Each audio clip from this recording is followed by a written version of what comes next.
And welcome back to my channel. Today I've got a super quick video because there's no hanging around here. But today is my top 5 products for saving some money in the run-up to Christmas. So we are a family of, there's 4 of us, 2 children, 4 and 2 years old, myself and my husband. This time of year, with all of the Christmas parties you have, the Christmas treats you have, obviously the inevitable Christmas shopping, all the extra special food that's out, money is always inevitably tight.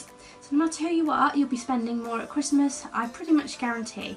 So here are 5 tips to save money in the run-up. We've tried to save money wherever we can, so I thought I would share them with you.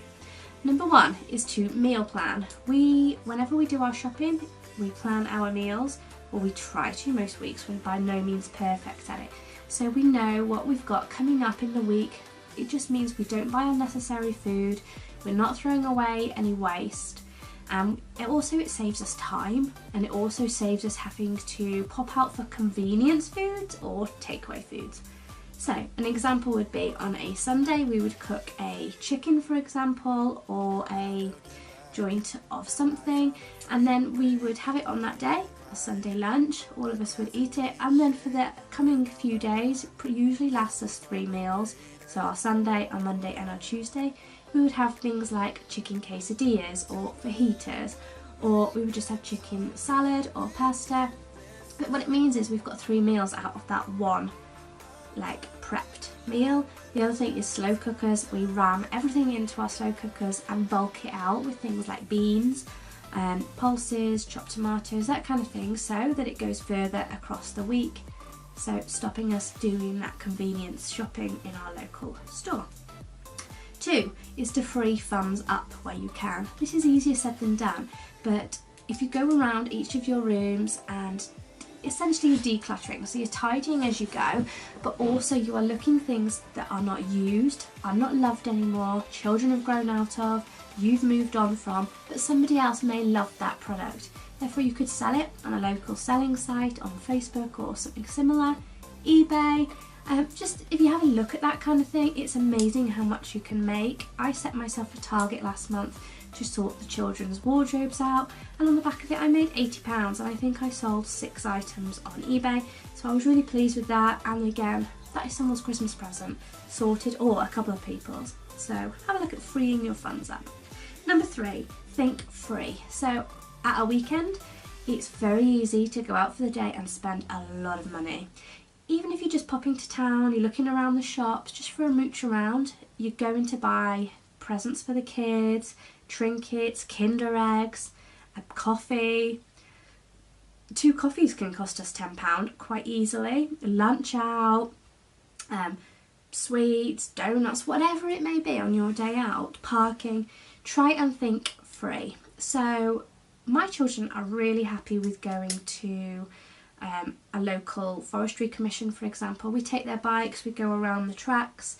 Sometimes I'll take a flask of hot chocolate with us and we can do that, or I will buy them a hot chocolate there.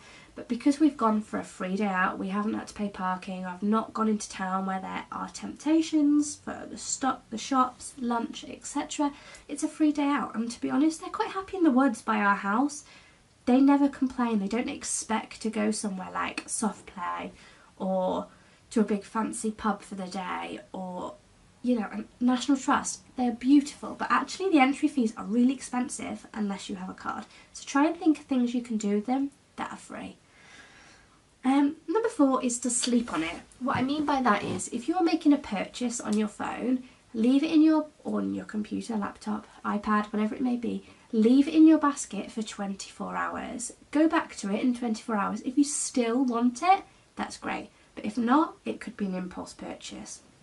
I'm terrible at it overnight, so if the children wake up, I scroll through my phone and before I know it, I'm on Amazon or eBay or anything like that, and I can impulse buy. So now I've started leaving them in my basket and going back 24 hours later, and I'm finding 50% of the time I'm not purchasing that product, whereas before I would have.